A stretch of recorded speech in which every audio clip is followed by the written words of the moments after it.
Just on Anthony Albanese, those questions remain over the breakdown in communication between the Prime Minister and the New South Wales government over that caravan filled with explosives that was bound for Jewish targets.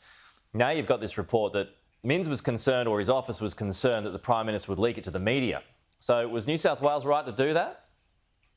Well, this is an extraordinary revelation, and the idea that the Prime Minister could be kept in the dark or not know for even up to 10 days about what could have been Australia's largest and most damaging terror plot is just inconceivable. I think that Chris Minns has some questions to answer here, but so does the Prime Minister. How is it that his own security agencies have kept him in the dark? Where is he on national security? This is the first and foremost responsibility of a Prime Minister, is to keep Australians safe. And this is Labor and Labor. Having information kept from him, if he's having information kept from him, he has failed in this first duty. No, it's Labor and Labor, which is the point I was making there. Meanwhile, you've got Penny Wong. So you referred to this in your first response. Penny Wong, she's moving to slap an online white supremacist network with counter-terrorism sanctions. That's something you support, just to clarify that. It is something that we support. It's following the UK and the US, who have already moved in this direction. And yes, that's certainly something that we would support. But to be honest, it could have been done so much earlier. The problem here has been this equivocation, the prevarication, saying one thing to one group of people and doing something with another. So, promising safety on our streets to those in Sydney or in the southeast of Melbourne, but at the same time supporting positions in the UN that essentially have changed our foreign policy stance dramatically in this country.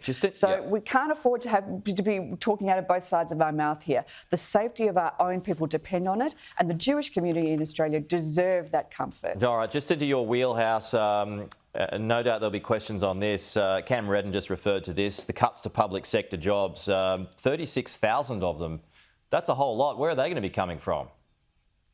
There's 36,000 new public servants that have been appointed under this government. That's a 20% rise in public servants. And yet at the same time, we've actually seen a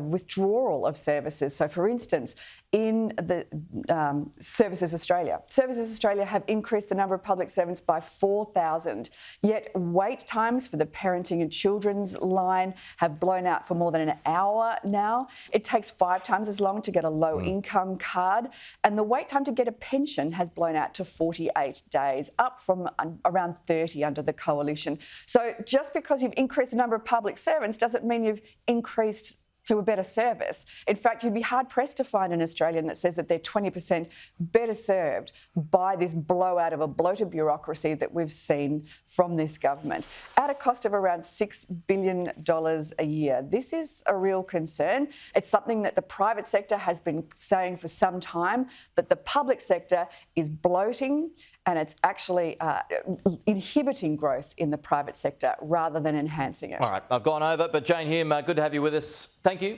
We'll chat again soon.